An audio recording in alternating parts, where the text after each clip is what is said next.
So a little over a week into camp, do you feel we're getting closer to a decision on the quarterback, or is in your mind, is it still wide open? It's still pretty close. I'm really pleased with them, the Wags. I think they're all playing well. Ty's doing some good things. So is Xavier. But I've been happy with Masai too. I just feel night and day, this year compared to last year, where we are right now compared to last year. But I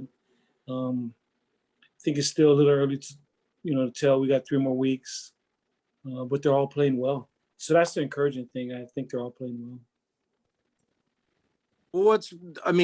They really are quite different, all 3 of them. In particular, Ty and Masai compared to Xavier. And we've talked about this with Xavier being a real runner and having the quicks and kind of Malcolm type moves, whereas Ty and Masai possess better arms. I know you get asked this all the time, but do you sense that you could have packages to use each one, or do you think that once you make a decision, you got to roll with one guy and one guy only, unless he's not healthy? No, I kind of feel, to me, it's similar. I see Ty similar to Will Worth, bigger physical runner, can throw the football. Well, you run your offense, you might highlight a little bit more things in the pass game, but we are who we are. Let's see, Masai similar to Ricky Dobbs as far as his build, got a quick release, strong runner, kind of like Ricky. And then see Xavier, like you said, similar to Malcolm, quick, elusive, hard to tackle in the box, but all 3 of them are different. But all 3 of them remind me of past quarterbacks that have played well here. And you do what you do, but you just might highlight a little, some things more than others. But like I said, those 3 quarterbacks from the past couldn't have been more different, but we still ran our offense. In the practice I watched on Saturday at the stadium, Mark Walker had a crossing route in which he got open, and I think he might have taken it to the house. I'm pretty sure he did. And then Cooper had a back shoulder catch where Ty made a perfect throw in there, and he scored. I'm thinking these 2, Walker and Cooper, are weapons that you definitely want to incorporate as much as possible. Yes. We need to use them. I think about 2 years ago against Air Force here at home, we were struggling moving the ball, and Cooper's the one to open the game up. Caught some passes, kind of loosened Air Force up a little bit and allowed us to get our running game going after that. But Mark's probably one of our faster kids. Marcel Gleaton's had a really good camp. Really excited about Marcel Gleaton. Big kid, can run. Jaden Umber, moving him from quarterback has been a really pleasant surprise. Had a really good spring and is continuing to do well in camp. So, you like those 4 guys and what they're doing. We'll see if Zach Coleman can come back. He's been injured, but, hopefully he can come back. But really pleased with the way our wideouts are playing right now. Anything else? I'll let someone else go. Okay. Randy Cross. Hey, Coach, at this point, how far off does September 4th seem? It seems really close, Randy. It's, 3 weeks, and sometimes as it gets closer, sometimes during camp, you feel like you got time. Then as it gets closer, you feel like, oh, we haven't worked this, we got to work that. There's situational stuff that you want to make sure that you get in. We have this last week of camp, and then school starts. Basically we got, 9 practices after once school starts. So it's a lot closer. Fortunately in camp, it's all football. So that you're able to meet pretty much, you have more meetings, more walkthroughs, practice is the same amount of time, but you're able to do more things football related that you're not able to do during the season. So, it helps, getting guys up to speed, maybe that not really familiar with stuff that can kind of pick up their learning curve a little bit. So it seems, I don't know, maybe for the players, it seems like they might think, man, we've been practicing forever. They're probably ready for practices to be over. So obviously different than last year. Last year, I think I was doing these Zoom calls. I was at home. But for us as coaches, it seems like it's right around the corner. You know, as you look for 3 weeks and you kind of try to forecast, if we've done everything, we make sure that we've touched all our bases as we get ready for Marshall. You start breaking it down into how many practices, how many periods you have between now and that game, so it's not that far away. Yeah, it's not that far away. How many times have you done red zone? How many goal line? You got to touch more on this. Make sure you've touched your hands, team situation. You know, you start to realize, we have to make sure we touch this. You have all your plan coming into camp, but sometimes you kind of adjust it. Say, you know, we need to do more of this and more of that. Then you fail to realize, hey, we got to make sure we touch base on this and that. You know, 1 minute, 2 minute, 4 minute offense, all those kinds of things. It seems pretty close. When all those scenarios come in, like, oh man, do we have enough time? Yeah, it seems like every year the senior class kind of gets a piece of your heart. Early on here in 2021, what are your early thoughts on this senior class? Really impressed by them. Just they're really focused.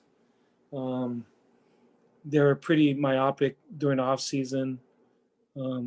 I kind of gauge it off what happens to our guys off the field. You know, if we have things in the hall or guys taking care of business, and you know, it was a relatively quiet summer for us. You know, guys did what they're supposed to, and for us, I'm talking about, you know, whatever, guys not wearing their uniform when they're supposed to, you know, things like that. And just really been impressed with our seniors. Our captains obviously have been great with Cooper, Diego. You know, Cooper being voted as captain of captains at the academy is a great honor. You know, at a school with a ton of captains. Kevin Brennan and Chance Warren have been awesome. But then I see some of the other seniors that have, you know, Jarius Warren, seen him, you know, take it up another level. Pierce Banbury, you know, why O-line's just led our line's been really steady all the spring and this whole camp. Mitch West is another guy that's, you know, kind of come along and, you know, done some really good things. Isaac Ruas. Also with Marcel Gleaton. You know, Marcel has been a senior that, you know, I've been impressed with the way he's led. So we have guys, Mikey McMorris. You know, there's so many guys at different positions that I've been impressed with their work ethic, their focus. You know, we always talk about touching the line and doing what's right. And through all the summer, through the beginning of camp, really, really impressed, man.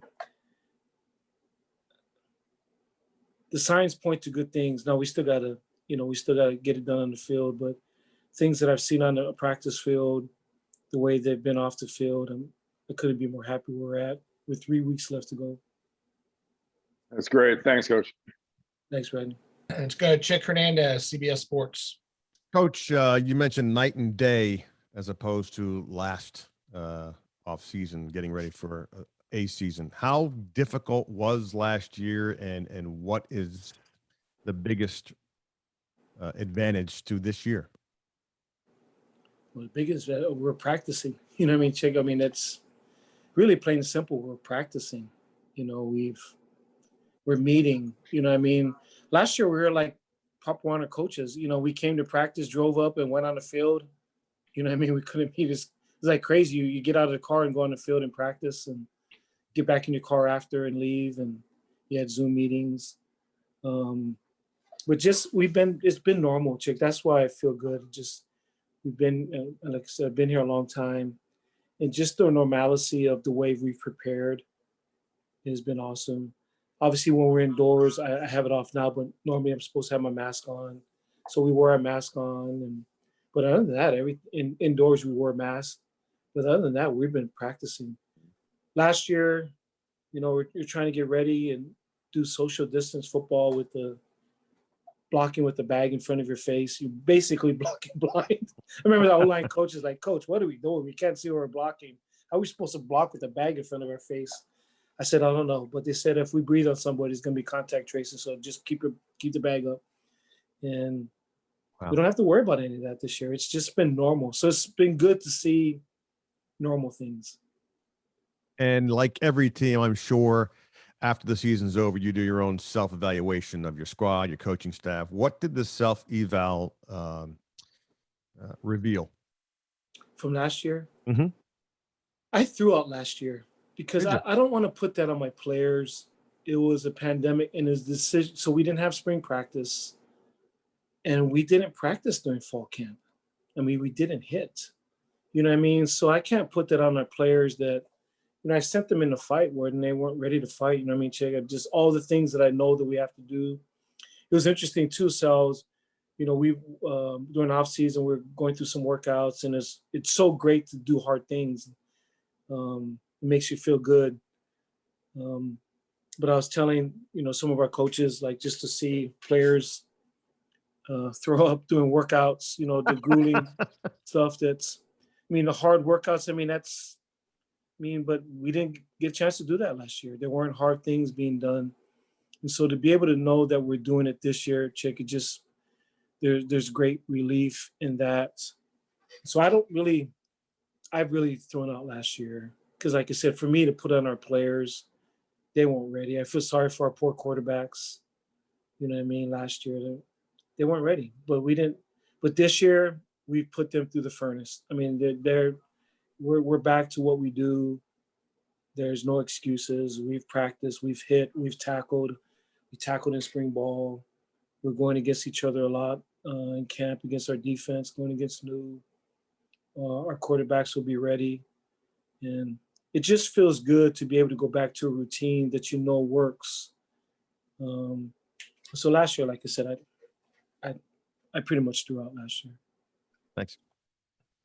Let's go to Ethan Bauer, Desiree News. Hey again, nice to speak with you once again. Sorry to go back to last year again, because I know you said, you know, you threw it out basically, but going back to the first game in particular against BYU, you guys obviously struggled and like you said, there's very explainable reasons for that, but what do you remember most about that game? And is there anything at all that you took from that game and that experience to apply to this season and future seasons? Never do that again. Never practice like that again. I mean, it's just, and like I said, I didn't need last year to tell me that. I mean, I've been doing this for a long time. You know, I'm an O-line coach, so you got to hit up front. You can't hit bags, and so it was. Yeah, just last year was hard because, like I said, we weren't ready. I mean, that wasn't us. You know what I mean? It's basically the season. You throw a team out to go there and play, and we weren't ready. You know what I mean? And so that's what I remember. But like I've been telling everybody today, I mean, we're going to be ready this year. You know what I mean? We're going to be ready. We're practice. We're tackling. We're doing all the things we did in spring practice. But even the small things for us, because we got to build a team. We're not as big as anybody. We're always smaller than people. So we have to build a family. It's always been our culture to build a family. And so, you know, Jackson Perkins was talking, well, man, coach, it's nice just to be able to eat together as a team. We eat together all the time as a team. Some teams may not, you know, but we eat together a lot. But last year we didn't eat together because of the pandemic. And it may not have affected teams, but for us, we needed that. Again, last year, this time last year, our guys are in their rooms by themselves, grabbing their food and then going back to their room. I mean, they're like prisoners. I mean, give me your food, shut the door, close the door, eat your food, you know, look at your computers, go out for an hour a week. Because even other teams that had quarantine or they couldn't play, they could go outside. You could go out there and you can go to the, you know, go to McDonald's or something, go get something to eat. Our guys were locked away last year. I don't think people truly understand what our guys had to deal with compared to other people. When our games are canceled, our guys are isolated in a room. You know, and other people are canceled. I don't know if everybody did that. But the academy, I mean, just because we all live in one dorm, when our games are canceled, our guys were stuck in a room for weeks. And so I can't imagine what that was like. But I know this, it's made our guys tougher.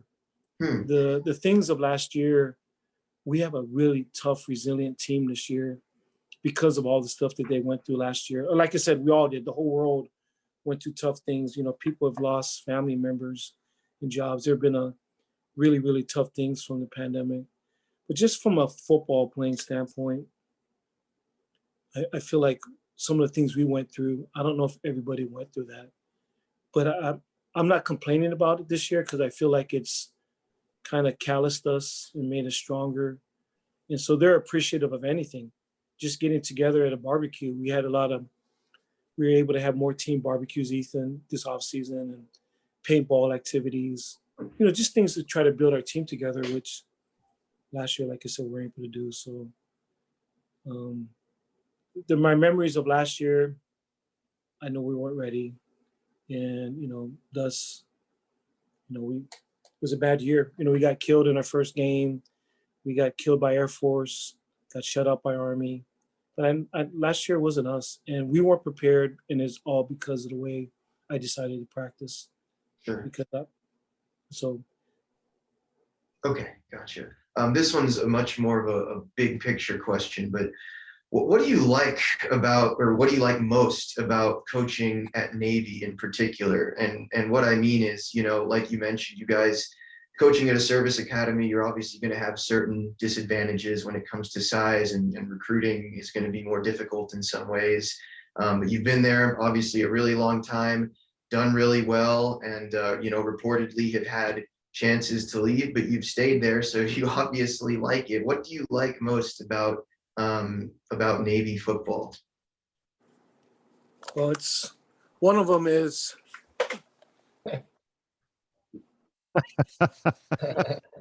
this is where I work, you know what I mean? And so this is what I come to every day.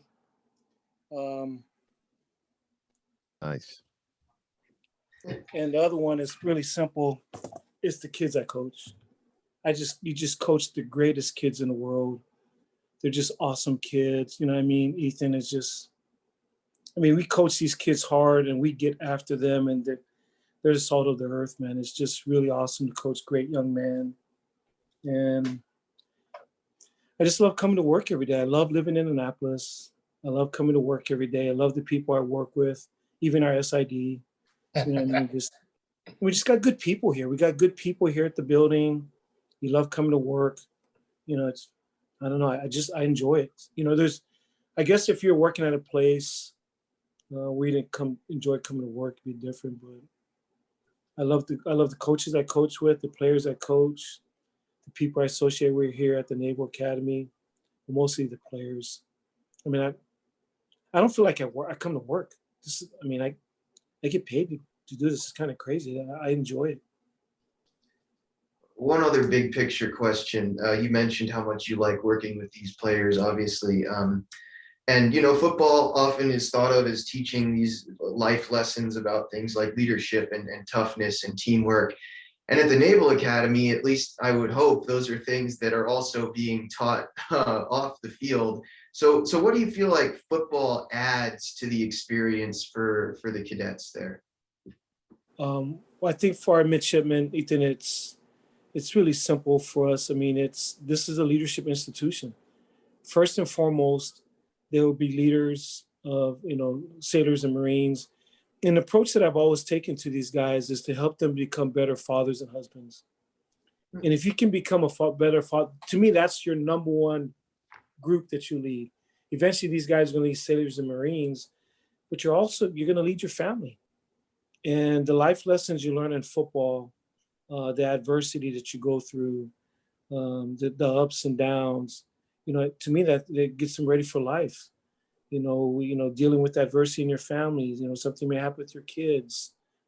I told her, you know, when you lead sailors and Marines, you know, the guys that you're over might be going through something, maybe a divorce or sickness in the family, or somebody has some issues that you have to lead them. And so all the life lessons that you learn in football, to me, football is a great microcosm of life. If you've ever been in a locker room, you got a wide variety, especially our locker room. We're from 50 states. We're from all across the country. Everybody's got different religious backgrounds, political views, ethnicities, you know, I mean, just everything. And so you come into a locker room, the commonality is a love for each other, you know, and the brotherhood. But we talk a lot about leadership. But I believe that the greatest leadership that our players learn here are not in classrooms. They learn out on the field because it's actual application of the things that you do. You're actually doing it on the field. And so we talk a lot about all those kinds of things and helping them to become better men. I think the one thing that we do a lot here that I don't know if everybody does at different places, I don't know, but we all start our meetings off with the Kool-Aid, a motivational, inspirational stuff. So all of our position meetings always start off with that. And I want our coaches to do that. So if your meeting starts off with the X's and O's, it's a bad meeting. Just start off first and foremost, how are they doing?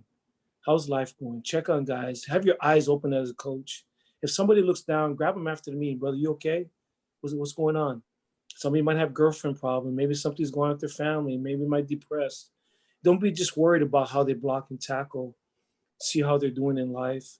But we always start off with that Kool-Aid, motivational thoughts. And it's not just the coaches doing it. We have the players do it. We have all of our team meetings at night. There's a Kool-Aid every night that somebody gives an inspirational thought. And these are some of the best meetings that I go to listen to these guys talk about leadership. But our team, to have a chance, we have to be like this. And it starts with all the leadership stuff. Thanks so much.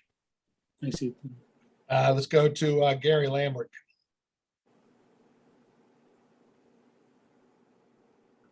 Gary, there? You're muted. Kenny, can you hear me? I can, Gary. Hey, it's good to talk with you, man. How you doing, Gary? You singled out Chance Warren at the top, talking about your senior class, and you know, your eyes and radar are as sharp as ever. And you watch these guys grow and their stories.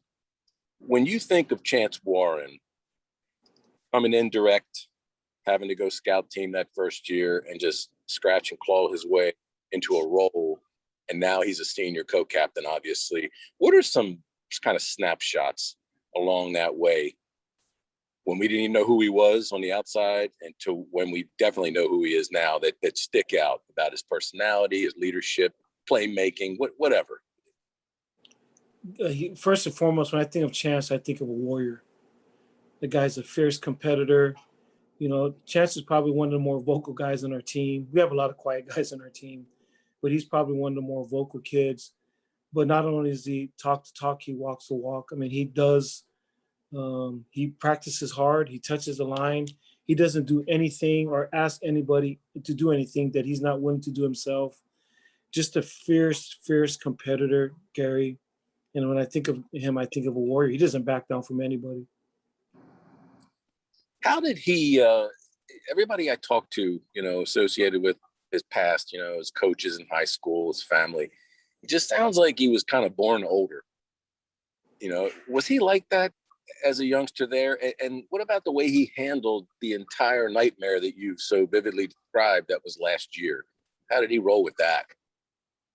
Oh, it wasn't easy. I mean, if you're a competitor, it doesn't matter what happened. It doesn't matter how you practice, whatever you did. I mean, losing sucks. You know what I mean? That's hard to go through. And it was hard on him. But I can tell he and the seniors, you know, if they made a commitment, that's not going to happen again. And I can see, and he's been one of them. He's been really vocal. Like this, I'll give you an example. So today our meeting, we had a morning meeting at 8, and then we had a couple guys coming at 7:55 or something like that. And he stopped the meeting to start the meeting. He started the meeting. I have the captains lead our meetings.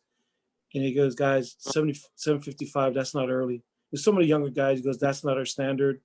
Get to the meetings on time. Don't let, you know, I know we just came from the weekend, had Sunday off, but don't let your guard down.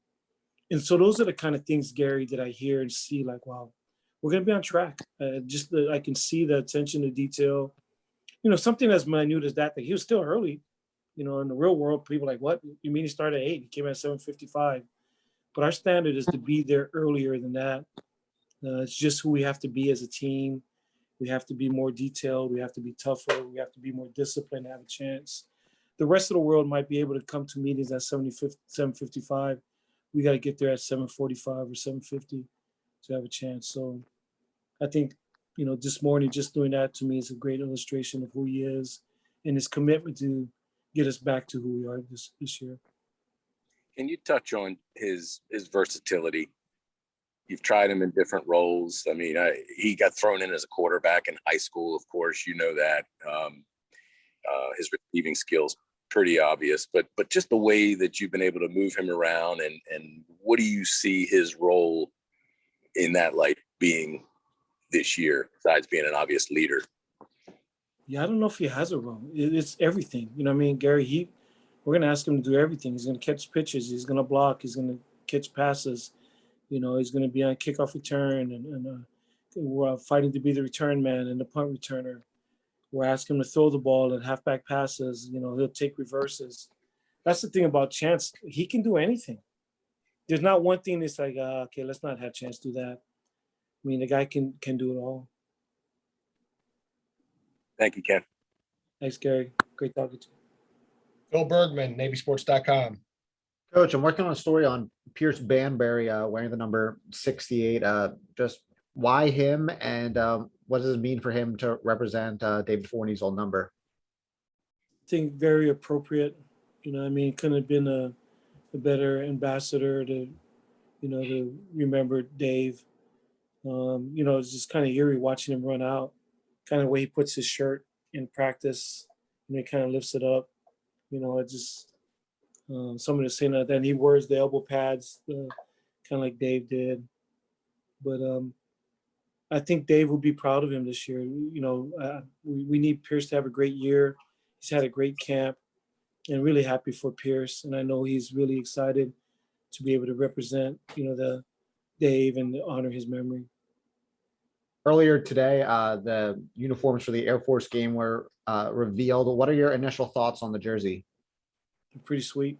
I think our deals are pretty sweet. But I was just telling somebody, just with all of our stuff over the years, we've had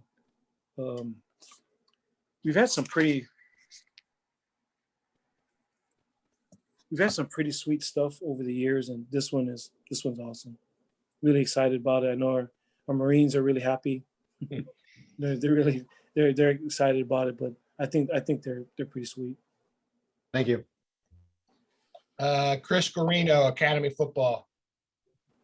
Thank you, Scott. Coach, you've got a unique situation coming up where your game one is against a team that's got a brand new head coach. How do you game plan? How do you prep for that? What do you expect? Well, you look at, it's the same offensive coordinator. So you do homework on the coordinator. The defensive coordinator is a really good coordinator. We played against him when he was at Western Kentucky. So then you look at the coordinators, you look at their history, you go back and look at the head coach and his history. So you try your best to that's how you start off with. And you make some assumptions and you guess. It's hard to prepare for that. It's not only that, they got a ton of, they got some transfers. And so their personnel's changed too. They had a really good team last year. They picked to win their conference. So it's going to be a tough game, Chris. When you start that prep, knowing that Coach Huff has been a running back coach for all those years, I expect to have a heavy running game for Marshall that first game? No, well, I don't know. Their nature is, they're pretty wide open, spread team. They're really good quarterback. Everybody's got to run the ball, but they're a pretty explosive team last year, and they got some weapons on the perimeter. So I imagine they're going to utilize them, but everybody's still got to run the ball. When you talk about your co-captains, you kind of get a lump in your throat. What's different about being a captain at the Naval Academy on the football team than any other D1 school, do you think? Well, I think it's more than just being a captain for football. The other part is you're voted by your peers. And in a school that's, everybody here is a leader. Everybody that comes to school here, that's part of coming to school here. They not only look at your academic grades, your GPA and SAT score, they see what you did as far as leadership. Were you an Eagle Scout? Were you a team captain? Were you the lead person in a play or whatever? They're looking for the whole person. And so you come to a school that's got, team captains, guys that excelled, women and young men that excelled at their high schools. But we're a school full of leaders. So it's pretty impressive with our young men. Thank you, Coach. Thanks, Chris. All right, I'll make one more trip around. Wags. Yeah, Coach, I wanted to ask you about your new assistant, Joe and Strauss. What was I saying wrong? Is it Caniglio or Caniglia? Caniglio. Joe Caniglio. Caniglio. Yeah. Yeah. What do you think of Joe? You've had some time to work with him now, see him on the grass coaching. Feel like he's a nice asset to the program? I mean, it was a great hire. And it was all based off Coach Newberry. Coach Newberry worked with him. And so Coach Newberry knew what he brought to the table. He went to Kent State last year, and Kent State had a really good team.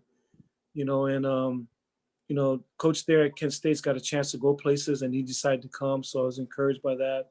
But he knows Coach Newberry, smart football coach, a lot of energy, great teacher, got some diversity to him that he can coach special teams, coach a lot of positions on defense. But I couldn't be more happy with him. He's done a nice job in recruiting in the short time that he's been here. He's a go-getter, though. I mean, he's a guy that anytime he passes office, he's either looking at recruiting tape or he's breaking down X's and O's.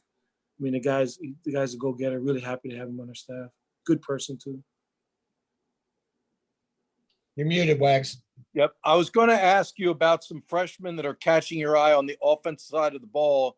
When I've been at practice, I've tried to, mark some numbers of guys I'm seeing out there, but I don't know if they're on second or third team or what. But a couple guys I saw were slot backs, Cameron Smith from Olympic High School in Charlotte, North Carolina. And then it was pretty easy to notice number 28, Amin Hassan from Gulliver Prep in Miami, Florida, because he caught a touchdown pass from Masai in the scrimmage on Saturday. Are there any, can you talk about maybe them and any other freshmen on offense that are catching your eye and could potentially find their way onto a depth chart? Well, the guys that you mentioned are the A-backs. I mean, we've got some young A-backs that can run. We're never the biggest A-backs. We find speed whatever size they come in. They're normally 5'7", 5'8" guys, but we'll take them.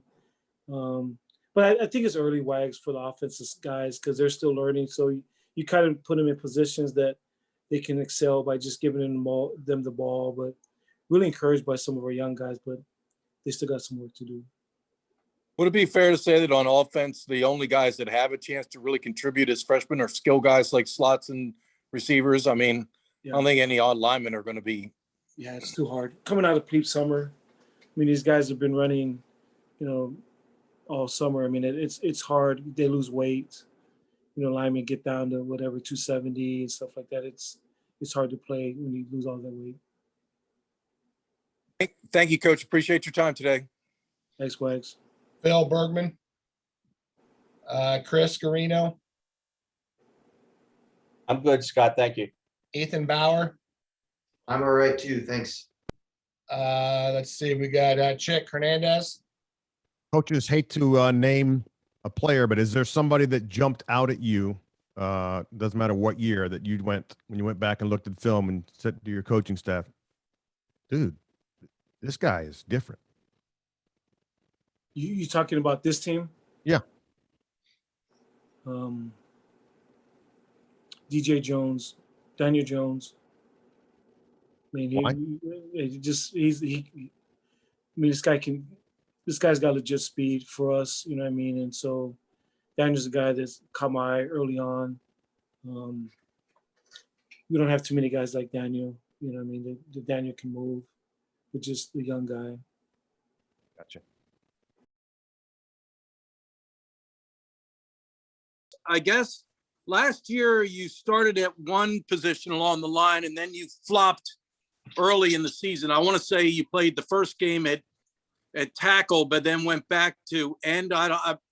Or vice versa. I can't remember. But now you're kind of in a settled position. Did that help as you went through spring ball and now into August camp? Yes, sir. I feel like it definitely helped to stay at a stable position so you can actually learn the ins and outs of that position. So with me playing defensive tackle all year now. Well, it's going to be playing all year now. I feel like it's allowed me to settle in and kind of just do what I do for the team and make plays when necessary. So, I mean, what is the significant difference between those two positions?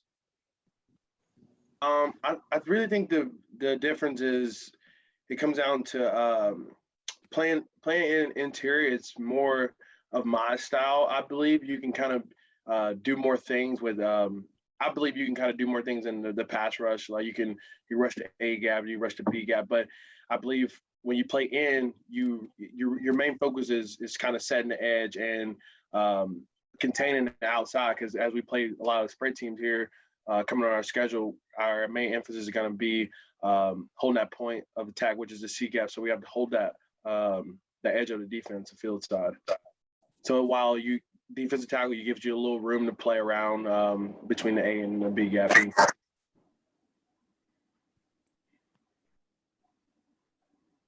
Wags, any more? One more. So does that mean you work more in combination with the nose guard at the tackle position than you would at the end position, Jarius? Yes, sir. That's it.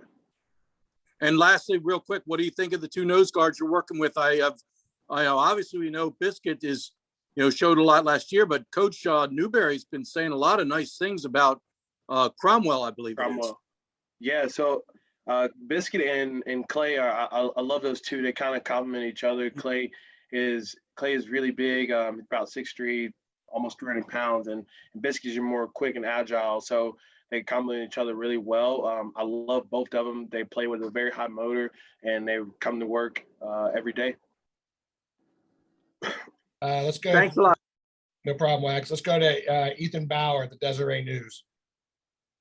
Hi, Jarius. I was reading this Q&A you did about, just your time at Navy football, and you said that your favorite quote of Coach Niumatalolo is, "It's freaking hard to win."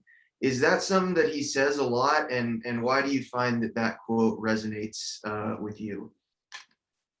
Yes, sir. So that is a quote that Coach Niumatalolo, I believe, repeats on the daily basis. He tries to ingrain that in us, and we know as older players, we know how hard it is to win. We know the difference between a losing season and a winning season, and what it takes to get to those records. So when we have our winning seasons, that's when we've done everything possible. We touch the line all the time. We have those losing seasons. You see, for example, we didn't do certain things that make up how the way we play football. So that shows in every aspect in our game, and we pride ourselves on being tough, physical, and relentless. And that's what we do as our defense and offense. We do tough things, and it produces results. In that same Q&A, you were asked for your advice for anyone considering playing football at Navy. And you said, quote, "If you're soft, you will not last, so just don't play." And it seems like that might apply to playing football at a lot of, big football programs. But why do you feel like that's especially true at the Naval Academy?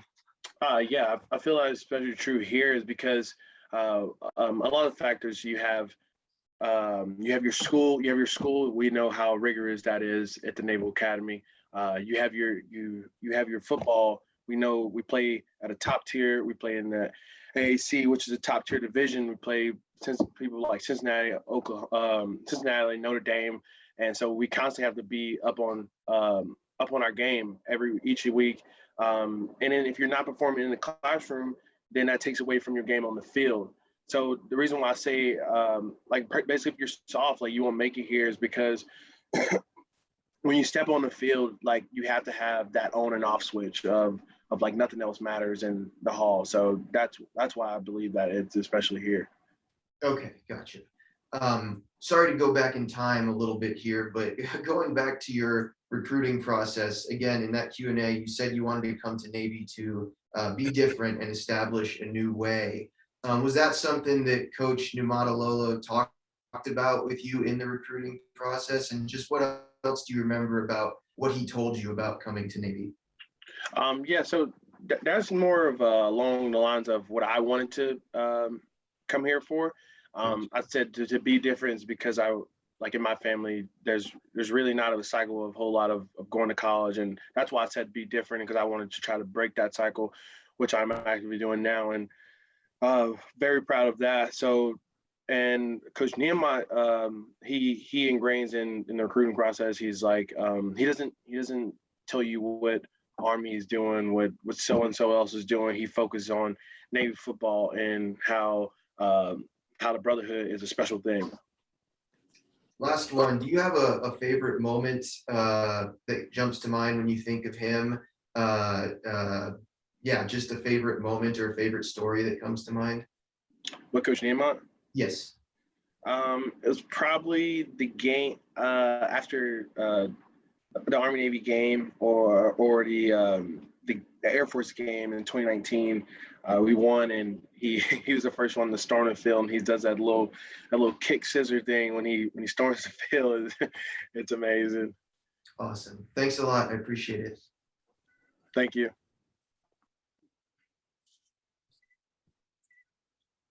Chris Carino, Academy Football. Thank you, Scott. Jarius, so looking forward to getting some offensive touches this year? I don't know. We'll see what's in the plan, but we just focus on defense first. And I mean, if that happens, then that'd be great as well. Led the team in rushing attempts per yardage. It was just by accident. It was a fake. Yeah, it was a fake punt. Right. So, well, congratulations. We'll be looking for you. Yes, sir. Thanks, Scott. Gary Lambert. Gary, can you hear us, or you're muted if you're trying to talk? You hear me? Yeah, there you go. All right. Jarius, I need a thought or two on the other Warren on the team. When I interviewed Chance recently for a piece I'm writing on him, it's interesting. Usually you guys pick out definitely classmates like you are, but usually it's your position group or at least your side of the ball. But tell me about, go back to plebe year, go back to the bonding that happens when guys are just trying to survive it, you know, before football season, during and after. Is that why he would suggest you got to talk to Jarius? So, can you repeat that last question? Did you hear any of it? Yeah, I just didn't hear the later part. Well, can you go back to plebe year and talk about whatever bonding may have happened? You were the first name he said. You got to talk to Jarius, along with some fellow slot backs, and so you guys been tight all the way back. Oh yeah. So coming in plebe year, Chance was a direct, and Right. I went to Naps. I was obviously so coming in, there was that initial friction between the direct and Naps, like as always is, but that quickly mends itself. But it was weird because Chance, when I met Chance, there was no friction to begin with. Like we started talking. It was me, Jamel, and Chance, for example. We started talking right off the back, and then later, Chance became one of my closest friends. We actually are roommates right now, and I believe that me and Chance are kind of similar in the fact that our attitude. Like he's a very competitive and fiery guy, which I am as well. So once we get in a room with each other, that kind of just brings out the best in both of us. And we've quickly found that out too. So we just took that and ran with it, you know? Well, his personality, talking to some people that know him, away from Navy and so forth, I keep hearing about, the maturity, talking, in a way that suggests that he's as old as the older guys, playing up as a kid in sports and so forth. And they encourage the youngsters at the Naval Academy to speak up. Has he been that guy from the beginning, even talking to somebody a couple years older in the locker room? And absolutely. So even when we were on scout team our freshman year, Chance was always one of them that stuck out when his ability to talk and lead from even as a freshman, like I said, even I can remember when I lost a family member or anything like that. Chance was one I went to, and he gave me love and advice as if he was a 30-year-old guy already. So I'm forever grateful for him and certain people on our team. So I mean, it's being on the scout team together, which is obviously got to be humbling for any player coming into Division I. What do you remember about that, enduring that, and having a guy like him in your ear, and you and him in his ear, and what that did to help him become the player that he's obviously become? Yeah, so every day we reminded ourselves that we were here for a reason. Like we got recruited for a reason. Like we were good enough. Because sometimes, yes, there were questions. Like anybody, like there would be questions. Would be like, in your head, why I'm gonna be on the scout team? But we kind of just set that mantra of like we have to work hard for everything that nothing's gonna be given. We've seen the players that come for us, and it wasn't because we were on the depth chart because of like the talent wise or anything. It was we were going to make the best of it when our time came, and we kept reminding each other that day in and day out, and reminding our other teammates that to stay the course, and your shot will come when you're ready. Appreciate it, Jarius. Good luck to you. Thank you. Let's go to Randy Cross. Hey, make sure I'm not muted. Hey, Jarius, how nice is it for you guys up front to kind of get back to football? And, you've had a spring and now you're getting part of the fall. Has it been good? I mean, from the perspective of everything you couldn't do last year to now you can do, it's basically full contact karate. Yes, sir. So it's very good for the front because, like I said previously, we pride ourselves on physicality and taking that initial step and not getting knocked off the ball. So to do that and see that come together for a defensive line, even an O line, is very humbling, and it's very necessary. Like Coach Niumatalolo would say, all the time, the battles are won up front, and that's definitely true. So if we can establish a new line of defense, line of scrimmage, then 9 times out of 10 you have no place, especially in the run game. So to get through that is amazing. I bet it is.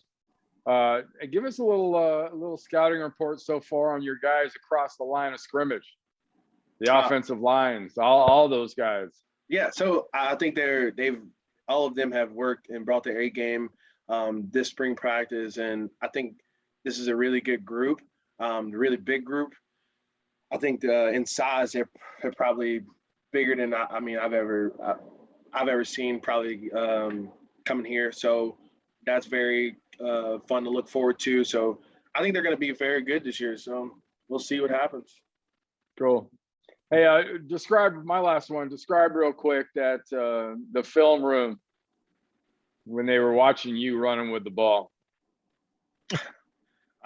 Yeah. So we went in, we watched it. I watched it a lot too. It was very cool to see how it all opened up, came together. The way we practiced it. So when we got the look that we wanted, Coach Niumatalolo called the play, and I was very nervous. I'm not gonna lie, but seeing to that happen and your teammates congratulate you and stuff is just one of a kind, man. It's just no other. Well, next up, you got to figure out what happens when you score. Yeah, I should have heard of All right, Jarius, thank you. Thank you. Phil Bergman. Jarius, what's some places you want to improve on your skill set from the offseason heading into this year? Yeah, so what I've been making a point of is I need to improve on, I believe, my initial step. So I've gotten a little bigger, gained a little weight. So that piece is taken care of. But I think my initial step off the line of the scrimmage, and I believe my pad level So those are the two things that I kind of been working on this spring to improve. Earlier in the press conference, you mentioned being an older guy, you know the difference between a team that's looking good out on the field and a team that's maybe not looking as good. Just starting camp so far throughout this first few weeks, just what are you seeing out of this defensive unit and practices? I'm seeing that like out of this defensive unit, I'm seeing that like we have like some dogs. We have some people that can play. Even some of the younger guys have stepped up and came into their own, which is really cool to see how Coach New develops them and their position coaches. I'm seeing that we're flying around. We're faster than we probably ever have been on defense. So that's good. I'm just really excited about this year on defense, really. Thank you. No problem. Chick Hernandez. Darius, obviously last year did not go the way that you guys wanted, but the defense started to come on late in the season. How did you leave last year? Feeling what? At the end of the season, how do we leave? Yeah, how did you leave last year? So we left the last 3 games of the season. Obviously, we lost Army, which is a bitter taste in our mouth still to this day. But I believe in the offseason we kept churning and we left feeling a sense of some sort of sense of accomplishment because we ranked high and you can see the run defense, the pass defense. I think the takeaways, Tama was like the second guy in the country in takeaways. So we left feeling a little sense of accomplishment, knowing that we could do the things that we did in 2019 and probably even just as better. So that's what that's the approach that we've taken through the off season, spring ball, and now fall ball. And obviously one of your bell cows is Diego. When you watch practice or game film and you see him on film, what do you see? I see a guy who doesn't quit. Diego is one of my best friends as well, and sometimes that we get into it, even on the field and stuff. It's pretty cool to see. But like I see in Diego, he's a good leader, a guy that doesn't quit. He's gonna give you his all, whether he's hurt or not. Just a fearless leader. Thanks. All right, I'll make another trip around. Bill Wagner. Yes, well, Jarius, you've got a pretty veteran guy, at your position, DeAndre Williams. I'm going to guess he's pushing you every day in practice, and I'm going to guess that DeAndre, I mean, I got a feeling this is the last shot for him. He's going to put it all out on the field and try to really make some things happen as a senior. Yes, sir. So, and I believe that's one of the great things about here, playing football in the Navy as well. Even though you are a starter, you have to continue to push yourself as if you were at the bottom of the depth chart each and every day because somebody's coming for your spot. And with DeAndre, like we go over film together as well, and I tell him what he could have done better. He tells me whatever I could have done better. And so there's a relationship there, and I know in the back of my mind that yes, DeAndre is trying to he's trying to overcome and take my spot as well. But it's that good, healthy competition. Like it's not any animosity towards one another or like envy. It's just he's pushing me to be better. I'm pushing him to be better. All right, thanks a lot. Thank you. Ethan Bauer. I think I'm good, Scott. Thank you. Okay. Randy Cross. Jairus, what was sport B? What was your second option to football? It was definitely track. Shot put. Yeah. Yes, sir. It's a lot of fun, isn't it? Yes, sir. Yeah. All right, thank you. Thank you. Phil Bergman. I'm good. Thank you. Chick Hernandez. Marshall, game 1. How jacked are you, and what do you want folks to see out of that Navy defense?